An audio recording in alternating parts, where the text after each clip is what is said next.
there were other guys pushing for that extra star. Andrew, from 3 to 4, who was your guy?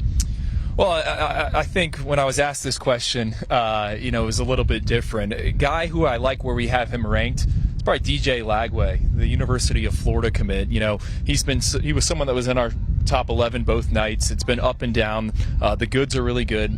The bads are pretty bad. And 7-on-7 play, he was 10 of 18. He threw 2 picks. I'm not really too concerned about that. I like where we have him. I think he's 43 right now in the rankings. I think this is a guy where the senior season he's going to take a huge step forward. I think he can play his way into a 5th star, whether it's then or after the All-Star games. I mean, he is a lottery ticket. He's got a unique frame. During the pro day, I think he had what I would call the best deep ball when he rolled out and launched it down the sidelines. Everyone in the stands was kind of going crazy. So I like where we have DJ Lagway right now. We'll see how this plays out. This is an evaluation process. This is one exposure point.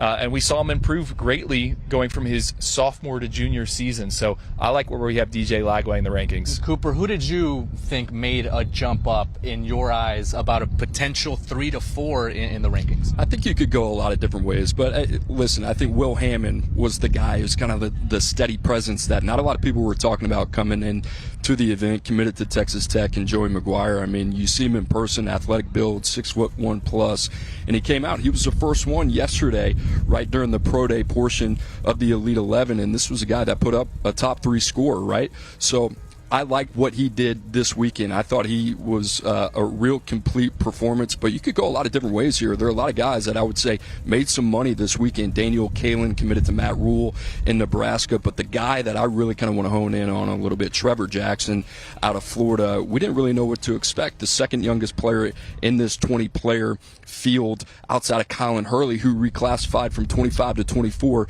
This is a guy with a super live arm. The Elite 11 put out some statistics yesterday on who had the highest RPM. That was Trevor Jackson, right? So the guy can sling it. There's a lot to work with. I think he's just scratching the surface of what he's going to be. And if you're a college team out there, right, my former personnel job, probably looking at this event and saying, hey, if we're still looking for a quarterback, that's a guy that I'm probably picking up the phone calling first. Andrew, a guy we haven't mentioned yet is Ethan Grunkemeyer, and he was a guy that earned his ticket to the Elite 11 Finals in State College. Big weekend for him. He committed to Penn State on that same trip. Is he a potential riser in these rankings? I think absolutely, right? Ethan, first note I put on the 247sports.com live updates thread when I got out here is, wow, this kid's got some rip and some velocity. And I think when you look at Ethan, just like with Trevor Jackson, there's just so much developmental upside. He's clay that can be molded in a variety of different directions. And Penn State to pivot to him and grab him after taking Drew Aller 2 cycles ago, then going Jackson Smolik. I was a big fan of Ethan Grunkemeyer. I think his ability to attack the middle parts of the field is certainly unique. He's one of the best guys in this group of 20 quarterbacks when it came to that. And I wasn't charting his 7-on-7 game this afternoon, but when I looked over, man, he was picking apart the defense, throwing right into the teeth of them. So Ethan Grunkemeyer, to me, definitely stock up. Want to see what he looks like as a senior. Same thing with Trevor Jackson. Both of those guys haven't played a ton of football. Trevor Jackson's someone that actually dealt with an injury last year, played with a separated shoulder a little bit. But Ethan, a name to know, I think for sure. Guys, I was stuck over there in the valley doing the accuracy challenge. It's a trek away in this venue, but he was really good. I think when you think about quarterbacks that were going at a different pace and going at that game speed, Ethan Grunkemeyer definitely took that to heart. For me, a guy that I think has to be in that 4-star mix now is COLIN HURLEY. You look at the arm talent, you look at the physical tools, you look at just how he's made up. One of the youngest guys in this event as well. So you love the projectability, you love the upside and what he can become and what he's still to learn. I think he's a terrific pickup for LSU. I loved what we saw out of him throughout the week. Just a really composed, mature performance from him. And the Tigers are getting a good one. Brian Kelly was, that was a huge, monumental recruiting victory for them to lock in at the quarterback spot. I want to move on over to the players that maybe we do have ranked in a really good spot. I want to kick it off with CJ Carr because he is on the cusp of 5-star status, and I just feel like I needed to see a little bit more from him. personally, right? I loved the way he was able to attack the ball downfield. I think he has easy mechanics. I think he likes to air it out. But I wanted to see a little bit more urgency from him. Who were some of your guys? I'm going to go with Aaron Nolan, right?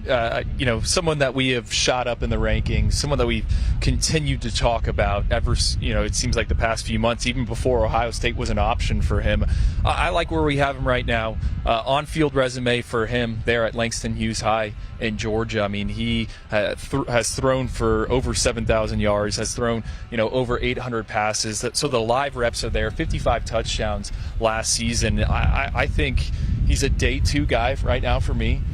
Wanted to see if he'd move into that day 1 category. Didn't happen this weekend, but that doesn't mean it can't happen at some point down the line. Yeah, you talked about DJ Lagway a little bit earlier. I'm going to piggyback on Aaron Nolan. I like Aaron Nolan. When you talk to the Elite 11 staff, Yogi Roth, Chris Peterson, some of the other guys out here, I mean, Aaron Nolan, they rave about the intangibles, right? What's between the ears. We know he's a winner. You kind of brought up the resume outside of Elijah Brown. He's one of the best guys out here in terms of what we've seen on the field. I don't know if we're going to get Aaron Nolan's the full picture of who he is during this event, right? When the lights are the brightest, when the pads are on, that's where you get Aaron Nolan. So I love what Ohio State's getting. You saw guys like Jeremiah Smith out here. I think he's got a little bit of gravitational pull. That's what I love about Aaron Nolan. That's a hell of a gift for Ohio State. Well, I think you put it best with the pro day, right? Aaron Nolan is a pocket passer, and they're asking him to move around, and I came out of that very encouraged. Just his ability to roll out and throw off platform, off balance. I mean, he lives behind his offensive line. He wants to attack the perimeter. So for him to show that was definitely encouraging. And it's a difficult event for left-handed quarterbacks because it's catered to the righties, unfortunately, right? I think every drill is to that side, or to, in a way, it's built for those righties. So I think Aaron Nolan did a terrific job of really kind of adjusting to that and showcasing his ability, and that's going to be a terrific fit. And speaking of fits, Andrew, one that maybe you're not familiar with, you hadn't seen much of, was Damon Williams. He's headed to play for Lane Kiffin at Ole Miss, and you told me you love that fit. I do. He's a dual threat talent, right? Lane Kiffin seems to like his quarterbacks that can run. He likes quarterbacks in general, right? He's unafraid to take guys out of the transfer portal. But Damon, this isn't his setting, right? He's the guy on Friday nights that wants to RPO, wants to roll out, make people miss in the open field. And I thought as a passer of the football, it was impressive. He can push it to the deeper third. He's got some explosiveness for a guy that's under 6 foot. So I just love that fit there in Oxford. I think he's someone that is going to razzle and dazzle and help Lane Kiffin put up a ton of points. And a little chip on his shoulder because he beat Dylan Raiola twice on the field last year. Also came out to California and beat Malachi Nelson. So maybe feels a little disrespected. I don't know. Lane Kiffin knows a thing or two about that as well. You liked Will Hammond to Texas Tech. I liked Will Hammond and talked about him earlier. I love that fit and just kind of what he brings to Texas Tech. I think instant credibility. I think big up arrow over there in Lubbock and what they're trying to do, and I think he kind of fits in with that height, weight, speed philosophy that Joey McGuire is bringing over from Baylor during his time under Matt Rule, right, and Dave Aranda. The other guy I want to hit on, Luke Kromenhoek as well, right, really good fit, Florida State. Jordan Travis, it seems like his profile is continuing to kind of ascend in draft circles, scouting circles, going into next year. But Luke Kromenhoek, a guy that can spin it. I thought he struggled yesterday. I thought he bounced back today. In terms of ceilings with all these quarterbacks, Luke Kromenhoek's right in the mix, right? When you talk about Julian Sain, you talk about Dylan Raiola, some of those guys. Listen, I don't have a lot of money, but if I did, I'd push all my chips in on Luke Kromenhoek. I love that fit long term. Oh, he's another first-year starter, right? Former wide receiver, says he grew up in a defensive household. Dad was a linebacker, brother was a defensive end, and Kromenhoek, he started off 7-on-7 play, took 2 sacks. I don't think anyone got off to a worse start.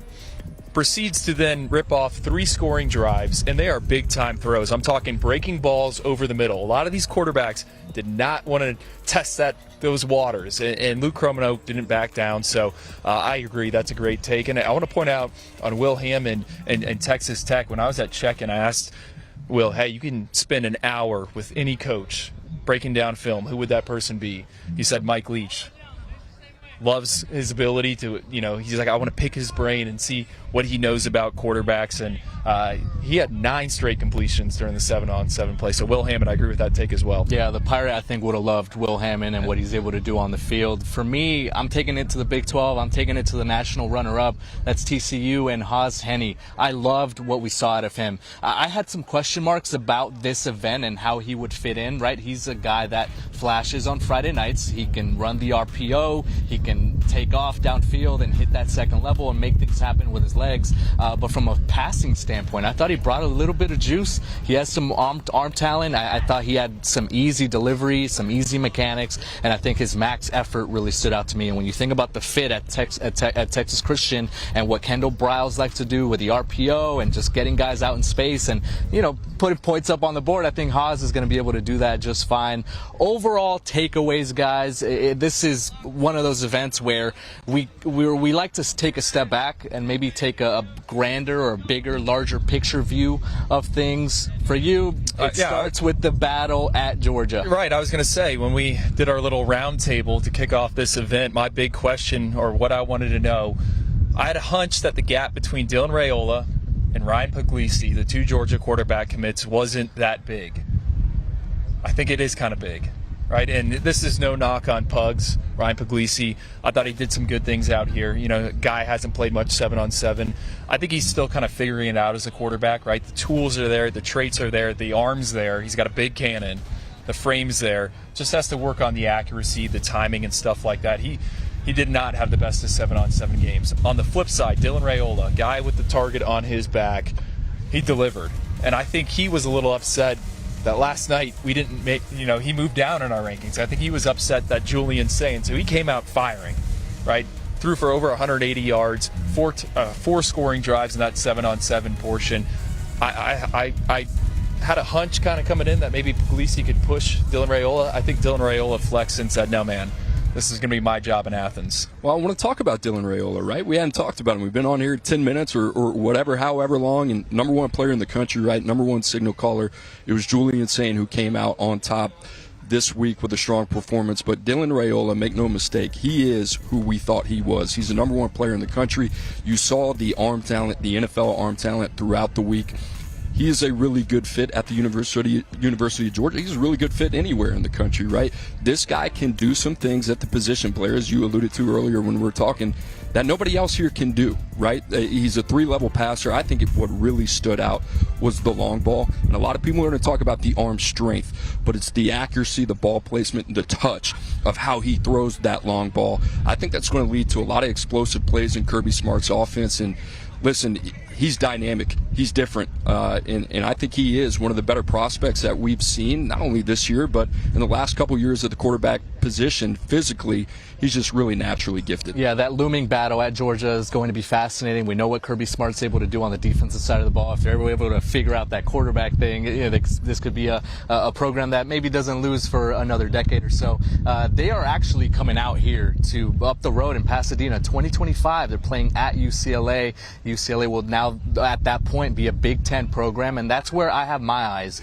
The Big Ten is going to be a fascinating landscape because of all the changes, and at the quarterbacks position specifically, we saw 3 guys, maybe more, but I think 3 guys that really stood out to me. Aaron Nolan, Ohio State. You got Ethan Gronkemeyer at Penn State, and then Jaden Davis at Michigan, who right now is a 5-star quarterback. And I think when you look at that, what separates them? Who's going to be able to take a bigger jump? Who has maybe the higher upside? Who has the projectability to make leaps and bounds into their own development? I think that's going to be a fascinating topic for me when I kind of think about the future and who could maybe take hold of the Big Ten. You want to throw Daniel Kalin in that group, the Nebraska commit? So he was the best guy in the accuracy challenge over there, and what really stood out to me is that he knew he had to nail the last 3 throws, and the last 2 throws are the most difficult throws. It's a big, long post into the wind. You're throwing into the beach side. It's about 35, 40 yards downfield. He knew he had to nail them.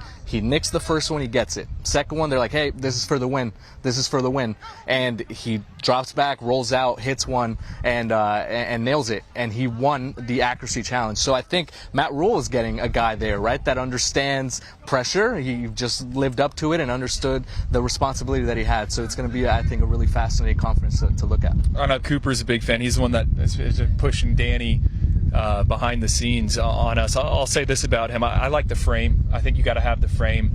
He's got that, and in between the ears, he's a super bright kid. So I agree. Matt Rule going from Dylan Raiola. You know, when you lose that sweepstakes, go get Daniel Kalin. And we didn't even point this out. Daniel Kalin is only the second invite ever from a quarterback in the state of Nebraska. Zane Flores was the guy last year who ended up signing with Ohio State. So, you know, this is a big stage for him. You know, a lot of these guys are participating in a lot of camps, a lot of different events. He shows up, and I thought he held his own. Last point I'm going to make on the Big Ten. Penn State, I want to talk about it. You hit on it earlier, right? The eval of Ethan Grunkemeyer, Jackson Smolik last year as well, who was committed to Tulane at this point a year ago. And then you bring in Drew Aller, right, who I think is one of the most exciting names at the quarterback position in the country. That roster is set up for success in the long haul as well. We know about Nicholas Singleton, Katron Allen. They're doing a great job up front.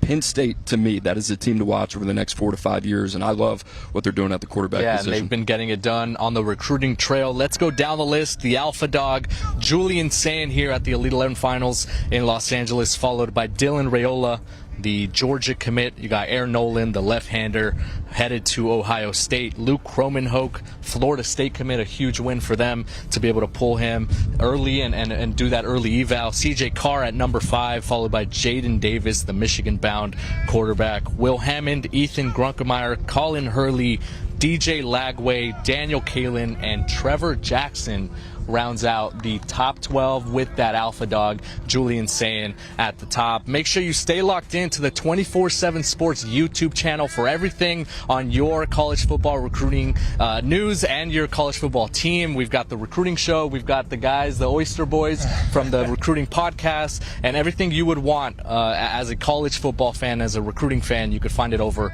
at the 24/7 Sports YouTube channel.